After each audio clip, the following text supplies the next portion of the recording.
Salam sigap dan shalom. Renungan kita pada hari ini, Minggu 11 Juli 2021, berjudul Pujian kepada Allah membawa keteguhan hati. Ayat intinya terdapat di dalam 2 Tawarik 20 ayat 21. Setelah ia berunding dengan rakyat, ia mengangkat orang-orang yang akan menyanyi nyanyian untuk Tuhan dan memuji Tuhan dalam pakaian kudus yang semarak pada waktu mereka keluar di muka orang-orang bersenjata sambil berkata, "Nyanyikanlah nyanyian syukur bagi Tuhan, bahwasanya untuk selama-lamanya kasih setianya." Pena Inspirasi menuliskan yang dimaksud dengan judul renungan kita pagi ini, Pujian kepada Allah membawa keteguhan hati, sebagai petunjuk bagi kita untuk menghadapi hari esok dengan berani adalah sebagai berikut. Pertama, yang dimaksud pujian kepada Allah membawa keteguhan hati, bila mana pujian itu tidak hanya berupa upacara, tetapi berupa ungkapan jeritan hati untuk menyatakan penyesalan atas dosa. Allah tidak menginginkan pujian-pujian upacara kita, tetapi jeritan hati yang tanpa diucapkan, luluh dan tunduk dengan merasakan dosa dan kelemahannya, sama sekali menemukan jalannya pada Bapa segala kemurahan hati itu. Kedua, yang dimaksud pujian kepada Allah membawa keteguhan hati, bila mana pujian itu adalah bagian dari respons kita pada sifat ilahi, karena kita bertumbuh dalam kasih anugerah dan pengetahuan. Juru selamat kita menuntut segala sesuatu yang ada pada kita.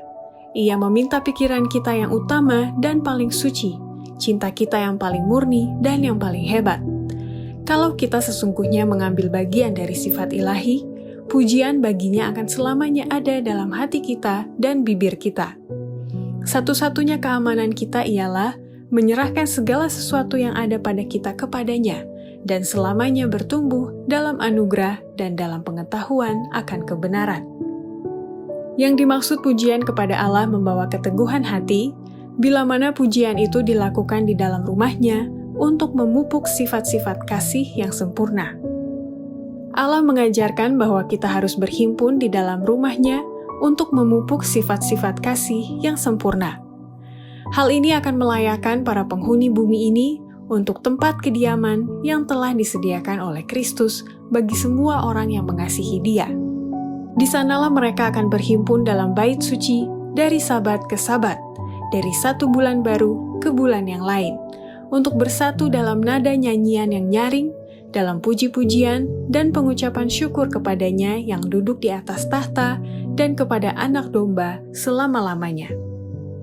Keempat, yang dimaksud pujian kepada Allah membawa keteguhan hati, bila mana pujian itu diucapkan oleh wakil-wakil Kristus yang tidak menajiskan dirinya guna mempersiapkan suatu umat bagi sidang yang di surga. Bagi jiwa yang rendah hati dan percaya, rumah Allah di bumi ini menjadi gerbang surga. Nyanyian pujian, doa, perkataan yang diucapkan oleh wakil-wakil Kristus adalah alat-alat yang ditentukan Allah untuk mempersiapkan suatu umat bagi sidang yang di atas, bagi perbaktian yang lebih tinggi yang ke dalamnya tidak akan masuk suatu pun yang dapat menajiskan. Demikianlah renungan kita pada hari ini, kiranya Tuhan memberkati kita semua.